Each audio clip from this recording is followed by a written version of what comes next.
پیار بس پیار شب و روز الفت کا اظہار کرنا حضور آپ سے پیار بس پیار کرنا یہی دین میرا یہ میرا بھرم ہے کرم ہی کرم ہے کرم ہی کرم ہے کرم ہی کرم ہے کرم ہی کرم ہے کرم ہی کرم ہے کرم ہی کرم ہے اور یہ تقدیر اب سوئی کیسے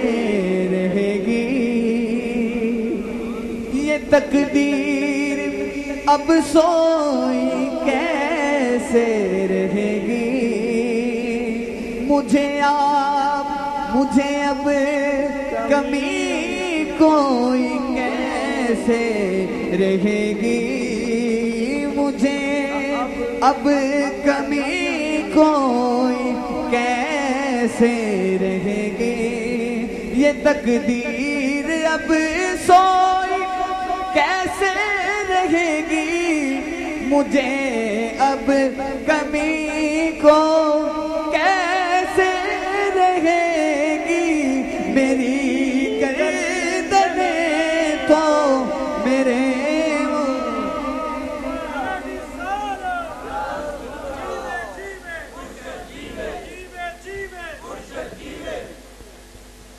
یہ تقدیر اب سوئی کیسے رہے گی یہ تقدیر اب سوئی کیسے رہے گی مجھے اب کمی کوئی کیسے رہے گی مجھے اب کمی کوئی کیسے تقدیر اب سوئی کیسے رہے گی مجھے اب کمی کوئی کیسے رہے گی میری گردن تو میرا مصطفیٰ کا قدم ہے کرم ہی کرم ہے کرم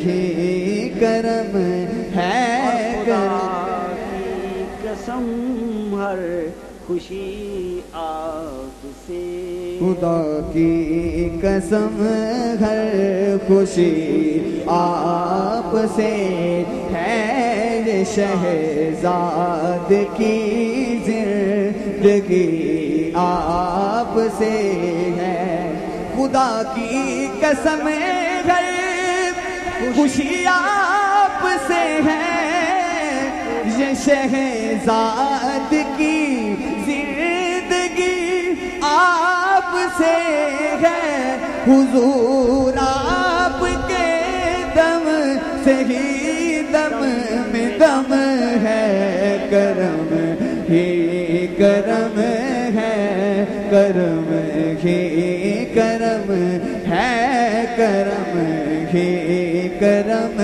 ہے کرم ہی کرم ہے ان کا گدا کیا یہ اعزاز کم ہے کرم ہی کرم ہے کرم ہی کرم ہے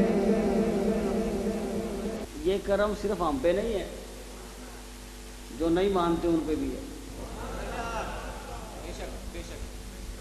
یہ کرم صرف ہم پہ نہیں ہے ہم خوش نصیب ہیں ہم نے ہر جنم میں کھانا ہے یہ کرم اور ایسے بھی ہیں جو اس جنم میں بھی کھاتے ہیں مسلمان نہ بھی صحیح تو کوئی بات نہیں لیکن حضور سے پیار ضرور کرتے ہیں ہندوستان میں ایک شاعر گزرے ہیں ہندوستان میں ان کا نام ہے کالی کا پرشان انڈیا میں ایک شاعر گزرے، انہوں نے آقا علیہ الصلوۃ والسلام کی بارگاہ میں بڑی نعتیں لکھی. یہ ہندو ہیں جن کا نام بھی کالے کا پرشاد ہے، انہوں نے حضور کی بارگاہ میں نعتیں لکھی. آقا علیہ الصلوۃ والسلام کی نعت لکھی. ان کے عزیزوں نے کہا تو اپنے مذہب پہ داغ لگانے لگا ہے. کالے کا پرشاد کو ہندوؤں نے کہا کہ تو اپنے مذہب پہ داغ لگانے لگا ہے. کس لیے؟ ان کا مسلمانوں کے نبی کی نعتیں لکھتا ہے اور پڑھتا ہے. مسلمانوں کالے کا رو پڑا، یہ بات سن کے رو پڑا. ہندو کالے کا پرشاد یہ سن کر جب عزیزوں نے یہ تانا دیا تو تانا بڑا ایسا ہی ہوتا ہے نا، تانوں سے تو بچیاں رو پڑتی ہیں. کسی کو تانا دے دیا جائے تو تانا تو تیر کی طرح لگتا ہے نا جا کے دل پہ، ٹھیک ہے نا. عورتوں کو زیادہ لگتا ہے، لیکن جو محبت کرنے والے ہوتے ہیں انہی کو لگتا ہے. جن کے دل سخت پتھر ہوں ان کو کیا لگتا ہے؟ جن کو محبت ہوتی ہے انہی کو تانا لگتا ہے، تو انہی کو دل چوٹ کھاتا ہے. تو بہرحال رو کے کہنے لگا کہ مجھے نعت مصطفیٰ سے منع نہ کرو. میں کہا کیوں؟ میں کہا مجھے حضور سے محبت ہو گئی. میں کہا ہندو ہو کے محبت کرتا ہے؟ میں کہا بس ہو گئی ہے. کہا محبت ہوتی نہیں، کی نہیں جاتی، ہو جاتی ہے. میں کہا محبت کی نہیں جاتی، ہو جاتی ہے. کالے کا پرشاد نے کہا حضور سے ہو گئی ہے. اس نے کہا کہ مجھے اس سے منع نہ کرو. نے کہا اچھا تو پھر یہ بتاؤ کہ کتنی محبت ہو گئی ہے. ہاں. اس نے کہا یہ پوچھو کتنی ہو گئی. نے کہا یہ بات پوچھو کہ محبت کتنی ہو گئی ہے، یہ نہ پوچھو کہ کتنے ہو گئی ہے، یہ پوچھو کہ محبت ہو کتنی گئی ہے. نے کہا اچھا. اس نے پھر اپنے شعر پڑھ کے سنائے کتنی محبت ہو گئی ہے حضور سے کالے کا پرشاد کو. اب وہ شعر سنو. نے کہا گر شمس و قمر کو کوئی دامن میں چھپا لے. اب وہ لکھتا ہے گر شمس و قمر کو کوئی دامن میں چھپا لے، افلاک کے تاروں کو اشاروں سے بلا لے. آج ہمیں جس سے محبت ہو جاتی ہے ہم تو کہتے ہیں تیرے لیے چاند بھی توڑ کے لے. ہم کہتے ہیں نا کسی سے محبت ہو جائے، دل لگی ہو جائے تو ہم کہتے ہیں کہ محبت کا اظہار کرتے ہیں نا کہ تیرے لیے تو میں چاند اور تارے بھی توڑ کر لے آؤں. مگر کالے کا پرشاد کو حضور سے محبت ہو گئی ہے. وہ ان کے لیے کہتا ہے، کیا کہتا ہے؟ گر شمس و قمر کو کوئی دامن میں چھپا لے، افلاک کے تاروں کو اشاروں سے بلا لے، اور دولت دارین کو ہاتھوں میں اٹھا لے. پھر کالے کا پرشاد سے پوچھے کہ تو کیا لے. بات سمجھ آئی؟ سارے جہان کی دولت کو بھی لے لیا جائے، افلاک کے تاروں سے بھی پوچھ لیا جائے، اور شمس و قمر کو بھی دامن میں چھپا لے، ساری چیزیں بھی آ جائے، اور پوری کائنات کی دولت بھی ہاتھ پہ رکھ دی جائے. پھر مجھ سے پوچھ کہ تو کیا لے. پھر کیا کہوں گا میں اتنا سب کچھ ہونے کے بعد؟ وہ کہتا ہے پھر مجھ سے پوچھو گے تو میں کیا کہوں گا؟ پھر میں کہوں گا پھر نالین محمد کو وہ آنکھوں سے لگا دے.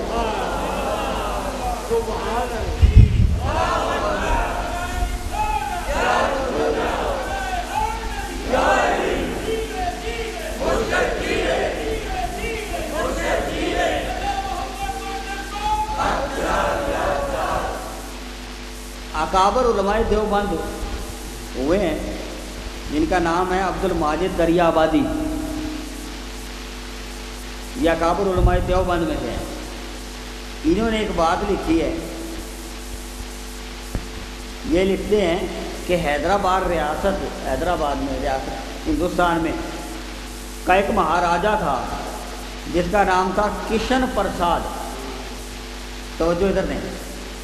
جس کا نام تھا کشن پرساد.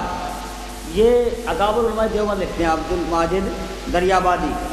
وہ کہتے ہیں یہ بندہ اتنا خوش نصیب تھا کہ اس کو کئی بار حضور کی زیارت ہوئی.